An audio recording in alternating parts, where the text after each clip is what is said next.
ਸ਼੍ਰੀ ਅਕਾਲ। ਤੁਸੀਂ ਵੇਖ ਰਹੇ ਹੋ ਟੀਵੀ ਪੰਜਾਬ ਤੇ ਮੈਂ ਹਾਂ ਤੁਹਾਡੇ ਨਾਲ ਇੰਦਰਪ੍ਰੀਤ ਕੌਰ ਪੰਨੂ। ਖਬਰਾਂ ਦੇ ਇਸ ਬੁਲੇਟਿਨ ਦੇ ਵਿੱਚ ਤੁਹਾਡਾ ਸਵਾਗਤ ਹੈ। ਸਭ ਤੋਂ ਪਹਿਲਾਂ ਝਾਤ ਮਾਰਦੇ ਹਾਂ ਅੱਜ ਦੀਆਂ ਚੋਣਵੀਆਂ ਖਬਰਾਂ ਦੇ ਉੱਪਰ। ਪੌਪ ਸਟਾਰ ਰਿਹਾਨਾ ਆਈ ਕਿਸਾਨਾਂ ਦੇ ਹੱਕ ਦੇ ਵਿੱਚ ਇੰਟਰਨੈਟ ਬੰਦ ਕਰਨ ਦੀ ਕੀਤੀ ਨਿੰਦਾ। ਨੋਵਾਵੈਕਸ ਦੇ ਟੀਕੇ ਨਾਲ ਕੈਨੇਡਾ ਦੀ ਹੋਈ ਡੀਲ, ਟਰੂਡੋ ਨੇ ਦੇਸ਼ ਵਾਸੀਆਂ ਨੂੰ ਦਿੱਤੀ ਖੁਸ਼ਖਬਰੀ। ਫਿਲਮੀ ਸੀਨ ਵਾਂਗ ਫਲੋਰੀਡਾ ਦੇ ਵਿੱਚ ਚੱਲੀਆਂ ਗੋਲੀਆਂ, 2 FBI ਏਜੰਟਾਂ ਦੀ ਮੌਤ ਅਤੇ 3 ਜ਼ਖਮੀ। ਫਾਈਜ਼ਰ ਹੋਈ ਮਾਲੋ ਮਾਲ, 15 ਬਿਲੀਅਨ US ਦੀ ਹੋਵੇਗੀ ਕਮਾਈ। ਕੈਨੇਡਾ ਨੇ ਯੂਕਰੇਨ ਦੇ ਨਾਲ ਕੀਤੀ ਡੀਲ, ਹੁਣ ਵਧੇਗਾ ਇਮੀਗ੍ਰੇਸ਼ਨ। ਪੌਪ ਸਟਾਰ ਰਿਹਾਨਾ ਅਤੇ ਇਨਵਾਇਰਮੈਂਟਲ ਐਕਟਿਵਿਸਟ ਗ੍ਰੇਟਾ ਥਨਬਰਗ ਨੇ ਭਾਰਤ ਦੇ ਕਿਸਾਨਾਂ ਦੇ ਲਈ ਆਵਾਜ਼ ਬੁਲੰਦ ਕੀਤੀ ਹੈ।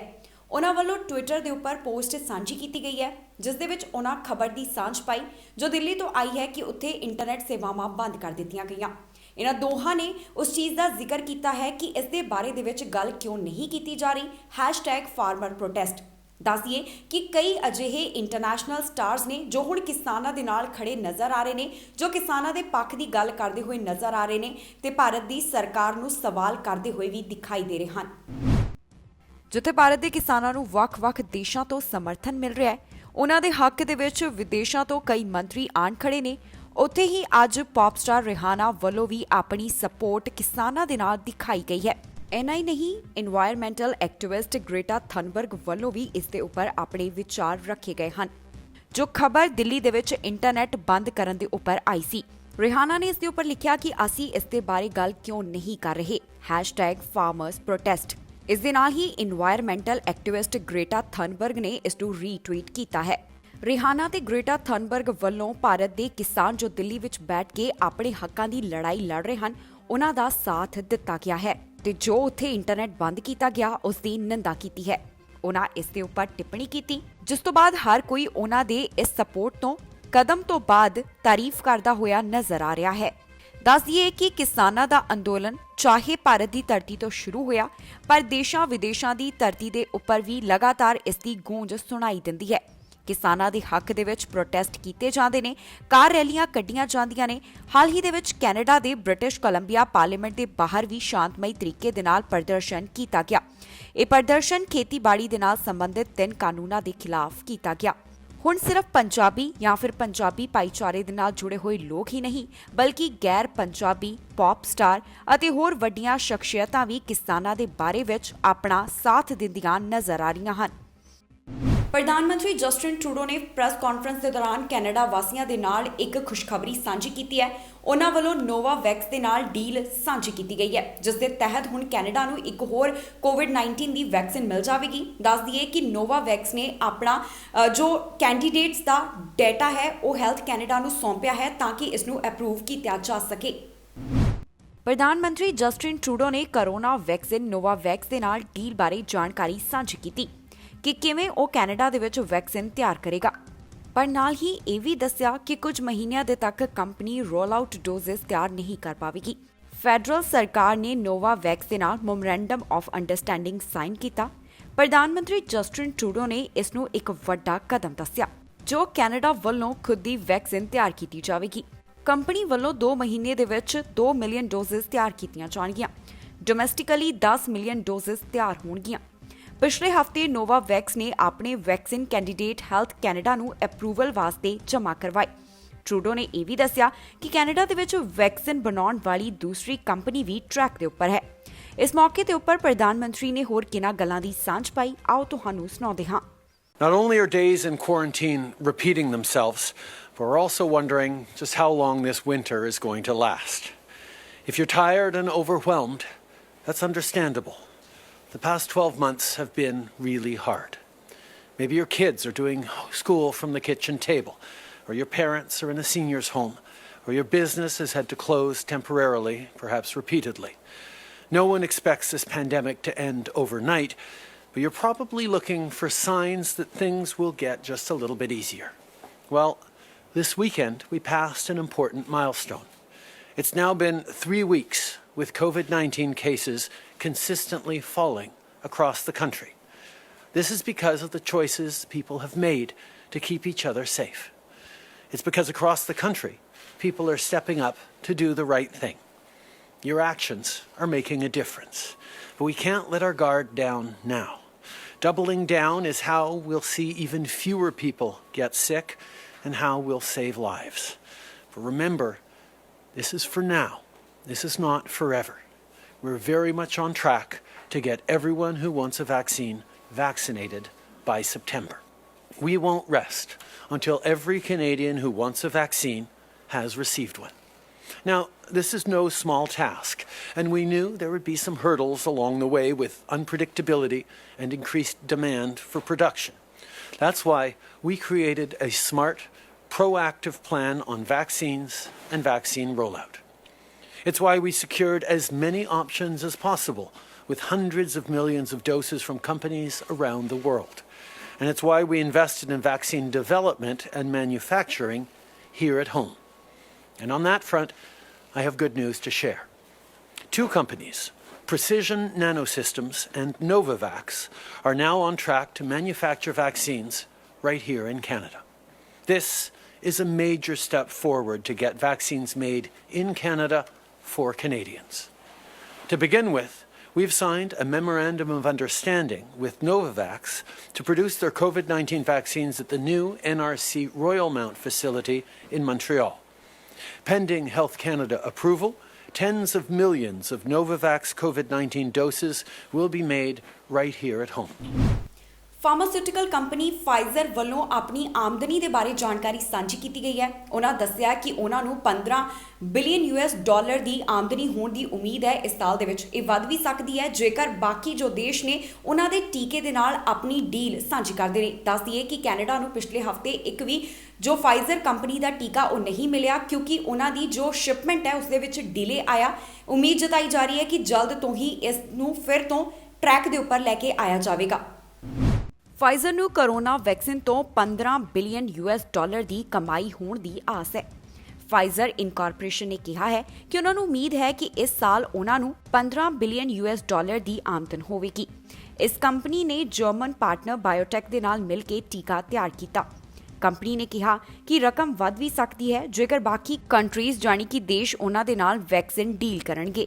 2021 ਦੇ ਵਿੱਚ ਇਸ ਕੰਪਨੀ ਨੂੰ ਕਾਫੀ ਫਾਇਦਾ ਹੋਵੇਗਾ ਅਤੇ ਸਾਲ ਭਰ ਦੇ ਵਿੱਚ ਇਹ ਹੋਰ ਆਮਦਨ ਵੱਧ ਸਕਦੀ ਹੈ।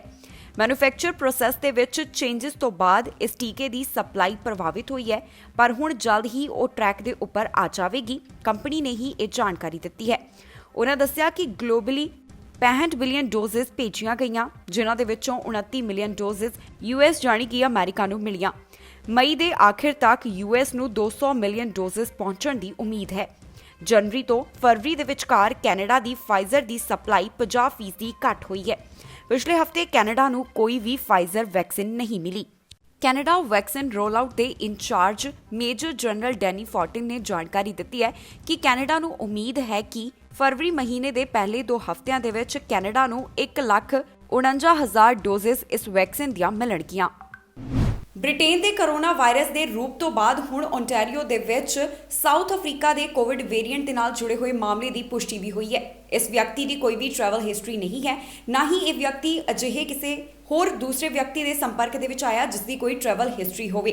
ਦੱਸ ਦਈਏ ਕਿਹਾ ਜਾ ਰਿਹਾ ਹੈ ਕਿ ਇਹ ਜੋ ਸਾਊਥ ਅਫਰੀਕਾ ਦਾ ਵੇਰੀਐਂਟ ਹੈ ਇਹ ਜ਼ਿਆਦਾ ਤੇਜ਼ੀ ਦੇ ਨਾਲ ਫੈਲ ਸਕਦਾ ਹੈ। ਇਸ ਦੇ ਉੱਪਰ ਜਾਂਚ ਕੀਤੀ ਜਾ ਰਹੀ ਹੈ। ਇਸ ਵਿਅਕਤੀ ਨੂੰ ਹੋਮ ਆਈਸੋਲੇਟ ਕੀਤਾ ਗਿਆ ਹੈ। ਜੋ ਬ੍ਰਿਟੇਨ ਦੇ ਕੋਵਿਡ ਵੇਰੀਐਂਟ ਦੇ ਨਾਲ ਸੰਬੰਧਿਤ ਮਾਮਲੇ ਓਨਟਾਰੀਓ ਦੇ ਵਿੱਚ ਸਾਹਮਣੇ ਆ ਰਹੇ ਸਨ ਉਸਨੇ ਸਿਹਤ ਮਾਹਿਰਾਂ ਦੀ ਤਾਂ ਚਿੰਤਾ ਵਧਾਈ ਹੋਈ ਸੀ। ਸੋ ਇਸ ਦੇ ਨਾਲ ਇੱਕ ਵਾਰ ਫਿਰ ਤੋਂ ਚਿੰਤਾ ਵਧਦੀ ਹੋਈ ਦਿਖਾਈ ਦੇ ਰਹੀ ਹੈ। ਓਨਟਾਰੀਓ ਦੇ ਵਿੱਚ south African corona virus variant ਦਾ ਮਾਮਲਾ ਸਾਹਮਣੇ ਆਇਆ ਹੈ। ਓਨਟਾਰੀਓ ਸਰਕਾਰ ਨੇ ਜਾਣਕਾਰੀ ਦਿੱਤੀ ਕਿ ਪ੍ਰੋਵਿੰਸ ਦੇ ਵਿੱਚ ਸਾਊਥ ਅਫਰੀਕਾ ਦੇ ਕਰੋਨਾ ਵਾਇਰਸ ਦਾ ਕੇਸ ਪਾਇਆ ਗਿਆ। ਇਸ ਦੀ ਕੋਈ ਵੀ ਟਰੈਵਲ ਹਿਸਟਰੀ ਨਹੀਂ ਹੈ ਜੋ ਇਸ ਵੇਰੀਐਂਟ ਦਾ ਸ਼ਿਕਾਰ ਹੋਇਆ। ਇਸ ਦੀ ਪੁਸ਼ਟੀ province chief medical officer of health ਨੇ ਕੀਤੀ। ਇਸ ਦੀ ਅਜੇ ਜਾਂਚ ਕੀਤੀ ਜਾ ਰਹੀ ਹੈ। ਜੋ ਇਸ ਨਵੇਂ ਰੂਪ ਦੀ ਗ੍ਰਿਫਤ ਦੇ ਵਿੱਚ ਪਾਇਆ ਗਿਆ ਉਹ ਪੀਲ ਰੀਜਨ ਦੇ ਨਾਲ ਸੰਬੰਧਿਤ ਹੈ। ਨਾ ਹੀ ਇਸ ਵਿਅਕਤੀ ਦੀ ਟਰੈਵਲ ਹਿਸਟਰੀ ਹੈ, ਨਾ ਹੀ ਉਹ ਅਜਿਹੇ ਕਿਸੇ ਵਿਅਕਤੀ ਦੇ ਸੰਪਰਕ ਦੇ ਵਿੱਚ ਆਇਆ ਜਿਸ ਦੀ ਕੋਈ ਯਾਤਰਾ ਦੀ ਹਿਸਟਰੀ ਹੋਵੇ। ਵਿਲੀਅਮ ਨੇ ਕਿਹਾ ਹੈ ਕਿ ਇਹ ਵੇਰੀਐਂਟ ਬਾਕੀਆਂ ਦੇ ਮੁਕਾਬਲੇ ਤੇਜ਼ੀ ਦੇ ਨਾਲ ਫੈਲਦਾ ਹੈ। ਇਸ ਤੋਂ ਪਹਿਲਾਂ ਇਸ ਦਾ ਮਾਮਲਾ ਐਲਬਰਟਾ ਅਤੇ ਬ੍ਰਿਟਿਸ਼ ਕੋਲੰਬੀਆ ਦੇ ਵਿੱਚ ਪਾਇਆ ਗਿਆ ਸੀ, ਪਰ ਇਹ ਵਿਅਕਤੀਆਂ ਦੀ ਟਰੈਵਲ ਹਿਸਟਰੀ ਸੀ। ਪੀਲ ਪਬਲਿਕ ਹੈਲਥ ਨੇ ਦੱਸਿਆ ਹੈ ਕਿ ਇਸ ਵਿਅਕਤੀ ਨੂੰ ਹੋਮ ਆਈਸੋਲੇਟ ਕੀਤਾ ਗਿਆ ਹੈ। ਦੱਸਿਏ ਕਿ ਓਨਟਾਰੀਓ ਦੇ ਵਿੱਚ ਬ੍ਰਿਟੇਨ ਦੇ ਕਰੋਨਾ ਵਾਇਰਸ ਦੇ ਮਾਮਲੇ ਪਹਿਲਾਂ ਹੀ ਸਾਹਮਣੇ ਆ ਚੁੱਕੇ ਹਨ ਜਿਸ ਨੇ ਸਿਹਤ ਮਾਹਿਰਾਂ ਦੀ ਚਿੰਤਾ ਵਧਾ ਦਿੱਤੀ। ਪ੍ਰੋਵਿੰਸ ਦੇ ਵਿੱਚ ਸਖਤੀਆਂ ਅਜੇ ਵੀ ਬਰਕਰਾਰ ਨੇ ਤੇ ਨਵਾਂ ਨਿਯਮ ਵੀ ਇੱਥੇ ਲਾਗੂ ਕੀਤਾ ਗਿਆ ਹੈ, ਜਿਸ ਦੇ ਅਨੁਸਾਰ 에ਅਰਪੋਰਟ ਦੇ ਉੱਪਰ ਆਉਣ ਵਾਲੇ ਹਰ ਯਾਤਰੀ ਨੂੰ ਆਪਣਾ ਕਰੋਨਾ ਨੈਗੇਟਿਵ ਟੈਸਟ ਦਿਖਾਉਣਾ ਹੋਵੇਗਾ। ਇਹ ਲਾਜ਼ਮੀ ਕੀਤਾ ਗਿਆ ਹੈ, ਪਰ ਇਸ ਤੋਂ ਬਾਅਦ ਅਫਰੀਕਨ ਕੋਰੋਨਾ ਵਾਇਰਸ ਦਾ ਮਾਮਲਾ ਓਨਟਾਰੀਓ ਦੇ ਵਿੱਚ ਪਾਇਆ ਜਾਂਦਾ ਹੈ। ਕਿਤੇ ਨਾ ਕਿਤੇ ਇਸ ਦੇ ਨਾਲ ਵੀ ਸਿਹਤ ਮਾਹਿਰਾਂ ਦੀ ਚਿੰਤਾ ਵਧਦੀ ਦਿਖਾਈ ਦੇ ਰਹੀ ਹੈ। ਅਲਬਰਟਾ ਵਾਸੀਆਂ ਨੂੰ ਜੋ ਕੋਵਿਡ ਦੇ ਨਿਯਮ ਸਨ ਉਸ ਦੇ ਵਿੱਚ ਢਿੱਲ ਦਿੱਤੀ ਗਈ, ਕਿਉਂਕਿ ਇੱਥੇ ਹਾਲਾਤ ਸੁਧਰਦੇ ਹੋਏ ਦਿਖਾਈ ਦੇ ਰਹੇ ਸਨ। ਪਰ ਹੁਣ ਕੋਰੋਨਾ ਵਾਇਰਸ ਦਾ ਜੋ ਨਵਾਂ ਰੂਪ ਹੈ ਉਸ ਦੇ ਨਾਲ ਸੰਬੰਧਿਤ ਮਾਮਲੇ ਜੋ ਇੱਥੇ ਸਾਹਮਣੇ ਆ ਰਹੇ ਨੇ, ਉਸ ਤੋਂ ਬਾਅਦ ਇੱਕ ਵਾਰ ਫਿਰ ਤੋਂ ਇੱਥੇ ਪਾਬੰਦੀਆਂ ਲਗਾਈਆਂ ਜਾ ਸਕਦੀਆਂ ਨੇ। ਜਾਣਕਾਰੀ ਸਿਹਤ ਮਾਹਿਰਾਂ ਨੇ ਦਿੱਤੀ ਹੈ ਕਿ ਜੇਕਰ ਕਾਬੂ ਦੇ ਵਿੱਚ ਜੋ ਨਵੇਂ ਵੇਰੀਐਂਟ ਦੇ ਨਾਲ ਸੰਬੰਧਿਤ ਮਾਮਲੇ ਨੇ ਉਹਨਾਂ ਨੂੰ ਕੰਟਰੋਲ ਕਰਨਾ ਹੈ ਤਾਂ ਫਿਰ ਅਜਿਹਾ ਕਦਮ ਚੁੱਕਣਾ ਹੀ ਪਵੇਗਾ। ਅਲਬਰਟਾ ਦੇ ਵਿੱਚ ਹੁਣ ਨਵੀਆਂ ਪਾਬੰਦੀਆਂ ਲਾਗੂ ਹੋ ਸਕਦੀਆਂ ਹਨ, ਕਿਉਂਕਿ ਨਵੇਂ ਸਟ੍ਰੇਨ ਦੇ ਨਾਲ ਜੁੜੇ ਹੋਏ ਮਾਮਲੇ ਅਲਬਰਟਾ ਦੇ ਵਿੱਚ ਵੱਧਦੇ ਜਾ ਰਹੇ ਹਨ। ਪ੍ਰੋਵਿੰਸ ਅਲਬਰਟਾ ਦੀ ਹੈਲਥ ਆਫੀਸਰ ਡਾਕਟਰ ਹਿੰਸ਼ਾ ਨੇ ਇਸ ਬਾਰੇ ਜਾਣਕਾਰੀ ਦਿੱਤੀ ਹੈ। ਉਹਨਾਂ ਦੱਸਿਆ ਕਿ ਪ੍ਰੋਵਿੰਸ ਦੇ ਵਿੱਚ ਕੋਰੋਨਾ ਦੇ ਨਵੇਂ ਵੇਰੀਐਂਟ ਦੇ ਮਾਮਲੇ ਦਰਜ ਹੋਏ ਹਨ ਅਤੇ ਇਸ ਨੂੰ ਕਾਬੂ ਕਰਨ ਦੇ ਲਈ ਪ੍ਰੋਵਿੰਸ ਨੂੰ ਸਖਤ ਕਦਮ ਚੁੱਕਣ ਦੀ ਜ਼ਰੂਰਤ ਹੈ। ਉਹਨਾਂ ਦੱਸਿਆ ਕਿ ਪ੍ਰੋਵਿੰਸ ਦੇ ਵਿੱਚ ਕੋਰੋਨਾ ਦੇ ਇਹ ਨਵੇਂ ਰੂਪ ਦੇ ਮਾਮਲੇ 37 ਤੋਂ 51 ਹੋ ਗਏ ਹਨ। ਪਿਛਲੇ ਮਹੀਨੇ ਤੋਂ ਬਾਅਦ ਪ੍ਰੋਵਿੰਸ ਦੇ ਵਿੱਚ ਕੋਰੋਨਾ ਦੇ ਨਵੇਂ ਸਟ੍ਰੇਨ ਦੇ ਮਾਮਲੇ ਦਰਜ ਹੋ ਰਹੇ ਹਨ। ਇਹਨਾਂ ਵਿੱਚੋਂ ਕਈ ਮਾਮਲੇ ਉਹਨਾਂ ਵਿਅਕਤੀਆਂ ਦੇ ਨਾਲ ਜੁੜੇ ਹਨ ਜਿਨ੍ਹਾਂ ਦੀ ਕੋਈ ਟਰੈਵਲ ਹਿਸਟਰੀ ਹੈ। ਸਿਹਤ ਅਧਿਕਾਰੀ ਹੋਰ ਲੋਕਾਂ ਦੀ ਵੀ ਜਾਂਚ ਕਰ ਰਹੇ ਹਨ ਤੇ ਲੱਗਦਾ ਹੈ ਕਿ ਇਸ ਨਵੇਂ ਵਾਇਰਸ ਦੇ ਮਾਮਲੇ ਹੋਰ ਵੱਧ ਸਕਦੇ ਨੇ। ਅਧਿਕਾਰੀਆਂ ਦੇ ਮੁਤਾਬਕ 45 ਮਾਮਲਿਆਂ ਦੇ ਵਿੱਚੋਂ ਕੁਝ ਲੋਕ ਵਿਦੇਸ਼ ਯਾਤਰਾ ਕਰਕੇ ਆਏ ਸਨ, ਜਦਕਿ ਕੁਝ ਉਹਨਾਂ ਦੇ ਸੰਪਰਕ ਜਾਣੀ ਕਿ ਕੰਟੈਕਟ ਦੇ ਵਿੱਚ ਆਉਣ ਤੋਂ ਬਾਅਦ ਬਿਮਾਰ ਪਾਏ ਗਏ। ਦੱਸੀਏ ਕਿ ਅਲਬਰਟਾ ਦੀਆਂ ਲੈਬਸ ਦੇ ਵਿੱਚ ਰੋਜ਼ਾਨਾ 300 ਲੋਕਾਂ ਦੇ ਟੈਸਟ ਕੀਤੇ ਜਾ ਰਹੇ ਹਨ। ਅਲਬਰਟਾ ਸੂਬੇ ਨੇ ਹਾਲ ਹੀ ਦੇ ਵਿੱਚ ਲੋਕਾਂ ਨੂੰ ਕੋਰੋਨਾ ਸੰਬੰਧੀ ਪਾਬੰਦੀਆਂ ਦੇ ਵਿੱਚ ਢਿੱਲ ਦਿੱਤੀ ਹੈ। ਇਸ ਸਮੇਂ ਸੂਬੇ ਦੇ ਵਿੱਚ ਕਾਫੀ ਜ਼ਿਆਦਾ ਮਾਮਲੇ ਰਿਕਾਰਡ ਹੋ ਰਹੇ ਹਨ, ਜੋ ਕਿ ਚਿੰਤਾ ਦਾ ਵਿਸ਼ਾ ਬਣਦੇ ਜਾ ਰਹੇ ਨੇ। ਅਜਿਹੇ ਦੇ ਵਿੱਚ ਹੀ ਹੁਣ ਕਦਮ ਚੁੱਕਿਆ ਜਾ ਸਕਦਾ ਹੈ ਜਿੱਥੇ ਮੁੜ ਤੋਂ ਪਾਬੰਦੀਆਂ ਲਾਗੂ ਕੀਤੀਆਂ ਜਾਣਗੀਆਂ ਤਾਂ ਕਿ ਜੋ ਨਵੇਂ ਵੇਰੀਐਂਟ ਦੇ ਨਾਲ ਸੰਬੰਧਿਤ ਮਾਮਲੇ ਇੱਥੇ ਪਾਏ ਜਾ ਰਹੇ ਹਨ ਉਹਨਾਂ ਨੂੰ ਕੰਟਰੋਲ ਦੇ ਵਿੱਚ ਕੀਤਾ ਜਾ ਸਕੇ, ਕਿਉਂਕਿ ਨਵੇਂ ਰੂਪ ਦੇ ਜੋ ਮਾਮਲੇ ਹਨ ਉਹ ਵੱਧ ਤੇਜ਼ੀ ਦੇ ਨਾਲ ਫੈਲਦੇ ਹਨ, ਜਿਨ੍ਹਾਂ ਨੂੰ ਕਾਬੂ ਕਰਨਾ ਬੇਹੱਦ ਜ਼ਰੂਰੀ ਹੈ। ਐਡਮਿੰਟਨ ਦੀ ਲੇਕ ਦੇ ਵਿੱਚ ਇੱਕ ਹਾਦਸਾ ਵਾਪਰਿਆ ਜਿੱਥੇ 2 ਵਹੀਕਲ ਡਿੱਗ ਗਏ ਨੇ, ਕਿਉਂਕਿ ਉਹਨਾਂ ਨੂੰ ਭੁਲੇਖਾ ਸੀ ਕਿ ਸ਼ਾਇਦ ਇਸ ਦੇ ਵਿੱਚ ਜੋ ਬਰਫ਼ ਹੈ ਉਹ ਜੰਮੀ ਹੋਈ ਹੈ, ਪਰ ਅਜਿਹਾ ਨਹੀਂ ਸੀ, ਜਿਸ ਤੋਂ ਬਾਅਦ ਇਹ ਹਾਦਸਾ ਵਾਪਰਿਆ। ਪੁਲਿਸ ਅਧਿਕਾਰੀਆਂ ਨੇ ਚੇਤਾਵਨੀ ਜਾਰੀ ਕੀਤੀ ਹੈ ਕਿ ਜੋ ਵੀ ਇੱਥੋਂ ਗੁਜ਼ਰਨਗੇ ਉਹ ਖਾਸ ਧਿਆਨ ਦੇਣ, ਆਪਣਾ ਬਚਾਅ ਕਰਕੇ ਇੱਥੋਂ ਲੰਘਣ। ਐਡਮਿੰਟਨ ਦੇ ਵਿੱਚ ਇੱਕ ਹਾਦਸਾ ਵਾਪਰਿਆ ਹੈ ਜਿੱਥੇ ਬੈਬਮੂਨ ਲੇਕ ਦੇ ਵਿੱਚ 2 ਵਾਹਨ ਡਿੱਗ ਗਏ। ਇਸ ਦੇ ਉੱਪਰ ਹੁਣ ਪੁਲਿਸ ਨੇ ਚੇਤਾਵਨੀ ਜਾਰੀ ਕੀਤੀ ਹੈ ਜਿੱਥੇ ਉਹਨਾਂ ਨੇ ਲੋਕਾਂ ਨੂੰ ਸੁਚੇਤ ਕੀਤਾ ਹੈ। ਪੁਲਿਸ ਅਧਿਕਾਰੀਆਂ ਨੇ ਲੋਕਾਂ ਨੂੰ ਅਪੀਲ ਕੀਤੀ ਹੈ ਕਿ ਉਹ ਮੌਸਮ ਦੇ ਦੌਰਾਨ ਆਪਣੇ ਵਹੀਕਲਸ ਨੂੰ ਚਲਾਉਂਦੇ ਸਮੇਂ ਬਹੁਤ ਜ਼ਿਆਦਾ ਧਿਆਨ ਰੱਖਣ, ਕਿਉਂਕਿ ਬੈਬਮੂਨ ਲੇਕ ਤੇ ਬਰਫ਼ ਦੀ ਹਲਕੀ ਪਰਤ ਜੰਮੀ ਹੈ ਜਿਸ ਦੇ ਵਿੱਚ 2 ਵਾਹਨ ਡਿੱਗ ਗਏ। ਪਹਿਲਾ ਹਾਦਸਾ ਸ਼ਨੀਵਾਰ ਨੂੰ ਵਾਪਰਿਆ ਸੀ ਜਦੋਂ ਡਰਾਈਵਰ ਅਤੇ 7 ਯਾਤਰੀ ਇੱਕ ਵਹੀਕਲ ਦੇ ਵਿੱਚ ਸਨ ਅਤੇ ਲੇਕ ਦੇ ਵਿੱਚ ਡਿੱਗ ਗਏ। ਇਹਨਾਂ ਸਾਰਿਆਂ ਨੂੰ ਸੁਰੱਖਿਅਤ ਬਚਾ ਲਿਆ ਗਿਆ। ਇਸ ਦੇ ਬਾਅਦ ਐਤਵਾਰ ਨੂੰ ਦੂਸਰਾ ਹਾਦਸਾ ਵਾਪਰਿਆ। ਸਥਾਨਕ ਪੁਲਿਸ ਨੇ ਜੋ ਜਾਣਕਾਰੀ ਦਿੱਤੀ ਹੈ ਉਸ ਦੇ ਮੁਤਾਬਕ ਦੂਸਰਾ ਵਾਹਨ 2 ਵਿਅਕਤੀਆਂ ਦੇ ਸਮੇਤ ਲੇਕ ਦੇ ਵਿੱਚ ਡਿੱਗ ਗਿਆ। ਖੁਸ਼ਕਿਸਮਤੀ ਦੇ ਨਾਲ ਕੋਈ ਵੀ ਜ਼ਖਮੀ ਨਹੀਂ ਹੋਇਆ, ਪਰ ਠੰਡ ਦੇ ਮੌਸਮ ਦੇ ਵਿੱਚ ਪਾਣੀ 'ਚ ਫਸੇ ਲੋਕਾਂ ਨੂੰ ਕੱਢਣ ਦੇ ਲਈ ਕਾਫੀ ਮੁਸ਼ੱਕਤ ਜਾਣੀ ਕਿ ਕਾਫੀ ਜਦੋਜਹਿਦ ਕਰਨੀ ਪਈ। ਪੁਲਿਸ ਨੇ ਕਿਹਾ ਕਿ ਦਸੰਬਰ ਅਤੇ ਜਨਵਰੀ ਦੀ ਸ਼ੁਰੂਆਤ ਦੇ ਵਿੱਚ ਇੱਥੇ ਲੇਕ ਬਰਫ਼ ਦੇ ਨਾਲ ਜੰਮ ਗਈ। ਬਹੁਤ ਸਾਰੇ ਲੋਕਾਂ ਨੂੰ ਅਜੇ ਵੀ ਅਜਿਹਾ ਲੱਗਦਾ ਹੈ ਕਿ ਸ਼ਾਇਦ ਉਹ ਜੰਮੀ ਹੋਵੇ। ਇਸ ਕਰਕੇ ਬਹੁਤ ਸਾਰੇ ਲੋਕ ਉੱਥੋਂ ਆਪਣਾ ਵਹੀਕਲ ਲੈ ਕੇ ਜਾਣ ਦੀ ਕੋਸ਼ਿਸ਼ ਕਰਦੇ ਹਨ। ਅਧਿਕਾਰੀਆਂ ਨੇ ਕਿਹਾ ਕਿ ਜਨਵਰੀ ਦੇ ਆਖਿਰ ਅਤੇ ਫਰਵਰੀ ਦੇ ਵਿੱਚ ਮੌਸਮ ਥੋੜਾ ਬਦਲ ਜਾਂਦਾ ਹੈ, ਜਿਸ ਦੇ ਕਾਰਨ ਬਰਫ਼ ਦੀ ਪਰਤ ਬਹੁਤ ਹਲਕੀ ਹੋ ਜਾਂਦੀ ਹੈ। ਇਸ ਦੇ ਨਾਲ ਹਾਦਸੇ ਵਾਪਰਨ ਦਾ ਖਤਰਾ ਹੁੰਦਾ ਹੈ, ਜਿਸ ਦੇ ਚੱਲਦਿਆਂ ਹੁਣ ਲੋਕਾਂ ਨੂੰ ਵਧੇਰੇ ਧਿਆਨ ਰੱਖਣ ਦੀ ਜ਼ਰੂਰਤ ਹੈ। ਹਾਲ ਹੀ ਦੇ ਵਿੱਚ ਇੱਕ ਖਬਰ ਸਾਹਮਣੇ ਆਈ ਸੀ ਕਿ ਅਮਰੀਕਾ 'ਚ 9 ਸਾਲ ਦੀ ਬੱਚੀ ਦੇ ਉੱਪਰ ਪੈਪਰ ਸਪਰੇ ਕੁਝ ਪੁਲਿਸ ਅਧਿਕਾਰੀਆਂ ਵੱਲੋਂ ਕੀਤੀ ਗਈ। ਇੰਨਾ ਹੀ ਨਹੀਂ, ਉਸ ਨੂੰ ਹੱਥਕੜੀਆਂ ਵੀ ਲਗਾਈਆਂ ਗਈਆਂ ਸਨ। ਇੱਕ ਵੀਡੀਓ ਜਾਰੀ ਕੀਤੀ ਗਈ ਸੀ ਜਿਸ ਨੂੰ ਦੇਖਣ ਤੋਂ ਬਾਅਦ ਮੇਅਰ ਨੇ ਆਪਣੇ ਵਿਚਾਰ ਸਾਂਝੇ ਕੀਤੇ ਸਨ। ਉਸਨੇ ਇਸ ਦੇ ਉੱਪਰ ਕਾਰਵਾਈ ਕੀਤੀ ਹੈ। ਜੋ ਅਧਿਕਾਰੀ ਇਸ ਦੇ ਵਿੱਚ ਸ਼ਾਮਿਲ ਸਨ ਉਹਨਾਂ ਨੂੰ ਸਸਪੈਂਡ ਕਰ ਦਿੱਤਾ ਹੈ। ਪਿਛਲੇ ਦਿਨੀ ਅਮਰੀਕਾ ਤੋਂ ਇੱਕ ਅਜਿਹਾ ਮਾਮਲਾ ਸਾਹਮਣੇ ਆਇਆ ਸੀ ਜਿੱਥੇ ਪੁਲਿਸ ਅਧਿਕਾਰੀ ਨੇ ਇੱਕ 9 ਸਾਲ ਦੀ ਬੱਚੀ ਦੇ ਉੱਪਰ ਪੈਪਰ ਸਪਰੇ ਛਿੜਕਿਆ ਸੀ। ਇਸ ਤੋਂ ਬਾਅਦ ਪੁਲਿਸ ਅਧਿਕਾਰੀ ਨੂੰ ਹੁਣ ਸਸਪੈਂਡ ਕਰ ਦਿੱਤਾ ਗਿਆ ਹੈ। ਨਿਊਯਾਰਕ ਦੇ ਮੇਅਰ ਦੇ ਦਫ਼ਤਰ ਤੋਂ ਇਹ ਬਿਆਨ ਜਾਰੀ ਹੋਇਆ ਹੈ ਜਿਸ ਦੇ ਵਿੱਚ ਇਸ ਦੇ ਨਾਲ ਜੁੜੀ ਜਾਣਕਾਰੀ ਦਿੱਤੀ ਗਈ। ਰੋਚੈਸਟਰ ਪੁਲਿਸ ਨੇ ਹਾਲ ਹੀ ਦੇ ਵਿੱਚ ਇੱਕ ਵੀਡੀਓ ਫੁਟੇਜ ਜਾਰੀ ਕੀਤੀ ਸੀ ਜਿਸ ਦੇ ਵਿੱਚ ਇੱਕ ਬੱਚੀ ਦੇ ਹੱਥਕੜੀ ਲੱਗੀ ਹੋਈ ਸੀ ਤੇ ਉਸ ਦੇ ਉੱਪਰ ਪੈਪਰ ਸਪਰੇ ਛਿੜਕਾਉਂਦੇ ਪੁਲਿਸ ਅਧਿਕਾਰੀ ਨਜ਼ਰ ਆ ਰਹੇ ਸਨ। ਇਹ ਪੁਲਿਸ ਅਧਿਕਾਰੀ ਕਿਸੇ ਮਾਮਲੇ ਦੀ ਜਾਂਚ ਦੇ ਨਾਲ ਜੁੜੇ ਸਨ। ਇਸ ਤੋਂ ਬਾਅਦ ਇਹਨਾਂ ਦੇ ਉੱਪਰ ਕਾਰਵਾਈ ਕੀਤੀ ਗਈ। ਪੁਲਿਸ ਅਧਿਕਾਰੀਆਂ ਨੂੰ ਸਸਪੈਂਡ ਕਰਨ ਦਾ ਹੁਕਮ ਜਾਰੀ ਕੀਤਾ ਗਿਆ। ਜਾਂਚ ਪੂਰੀ ਹੋਣ ਦੇ ਤੱਕ ਇਹ ਪੁਲਿਸ ਅਧਿਕਾਰੀ ਮੁਅੱਤਲ ਰਹਿਣਗੇ। ਰੋਚੈਸਟਰ ਪੁਲਿਸ ਵੱਲੋਂ ਬॉडी ਕੈਮਰੇ ਦੇ 2 ਵੀਡੀਓ ਜਾਰੀ ਕੀਤੇ ਗਏ ਸਨ, ਜਿਸ ਦੇ ਵਿੱਚ ਅਧਿਕਾਰੀ 9 ਸਾਲ ਦੀ ਇੱਕ ਬੱਚੀ ਨੂੰ ਕਾਬੂ ਕਰਨ ਦੇ ਲਈ ਪੈਪਰ ਸਪਰੇ ਪਾਉਂਦੇ ਹੋਏ ਨਜ਼ਰ ਆ ਰਹੇ ਸਨ ਤੇ ਬੱਚੀ ਦੇ ਹੱਥ ਵੀ ਇਸ ਮੌਕੇ ਦੇ ਉੱਪਰ ਬੰਨੇ ਹੋਏ ਸਨ। ਪੁਲਿਸ ਦਾ ਕਹਿਣਾ ਕਿ ਇਹ ਪੈਪਰ ਸਪਰੇ ਸੀ। ਰੋਚੈਸਟਰ ਦੇ ਮੇਅਰ ਨੇ ਇਸ ਹਾਦਸੇ ਦੇ ਉੱਪਰ ਪੀੜਤ ਬੱਚੀ ਨੂੰ ਲੈ ਕੇ ਚਿੰਤਾ ਜ਼ਾਹਰ ਕੀਤੀ। ਉਹਨਾਂ ਕਿਹਾ ਕਿ ਮੇਰੀ ਵੀ 10 ਸਾਲ ਦੀ ਬੱਚੀ ਹੈ। ਇੱਕ ਮਾਂ ਦੇ ਤੌਰ ਦੇ ਉੱਪਰ ਇਹ ਵੀਡੀਓ ਤੁਸੀਂ ਕਦੇ ਨਹੀਂ ਦੇਖਣਾ ਚਾਹੋਗੇ। ਇਸ ਵੀਡੀਓ ਦੇ ਵਿੱਚ ਬੱਚੀ ਦੀ ਚੀਕਣ ਦੀਆਂ ਆਵਾਜ਼ਾਂ ਵੀ ਸੁਣਾਈ ਦੇ ਰਹੀਆਂ ਸਨ। ਇਸ ਤੋਂ ਬਾਅਦ ਪੁਲਿਸ ਅਧਿਕਾਰੀਆਂ ਨੇ ਆਪਣਾ ਪੱਖ ਵੀ ਦੱਸਿਆ ਸੀ, ਪਰ ਇਹਨਾਂ ਦੇ ਉੱਪਰ ਅਜਿਹਾ ਕਰਨ ਤੇ ਕਾਰਵਾਈ ਕੀਤੀ ਗਈ ਹੈ। ਜਿਨ੍ਹਾਂ ਬੱਚੀ ਦੇ ਉੱਪਰ ਪੈਪਰ ਸਪਰੇ ਛਿੜਕੀ ਸੀ ਉਹਨਾਂ ਨੂੰ ਸਸਪੈਂਡ ਕਰ ਦਿੱਤਾ ਗਿਆ।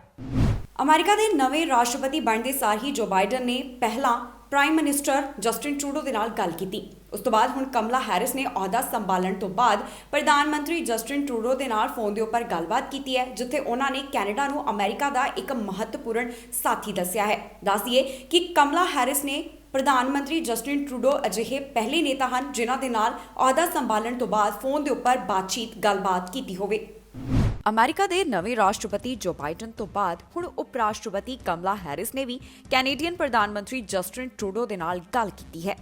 ਇਸ ਮੌਕੇ ਦੇ ਉੱਪਰ ਪ੍ਰਧਾਨ ਮੰਤਰੀ ਟਰੂਡੋ ਦੇ ਨਾਲ ਗੱਲਬਾਤ ਕਰਦਿਆਂ ਕਮਲਾ ਹੈਰਿਸ ਨੇ ਇਕਨੋਮਿਕ ਅਤੇ ਸਟ੍ਰੈਟੇਜਿਕ ਸਾਂਝੇਦਾਰੀ ਦੇ ਰੂਪ ਦੇ ਵਿੱਚ ਕੈਨੇਡਾ ਨੂੰ ਅਮਰੀਕਾ ਦਾ ਇੱਕ ਮਹੱਤਵਪੂਰਨ ਸਾਥੀ ਦੱਸਿਆ ਹੈ।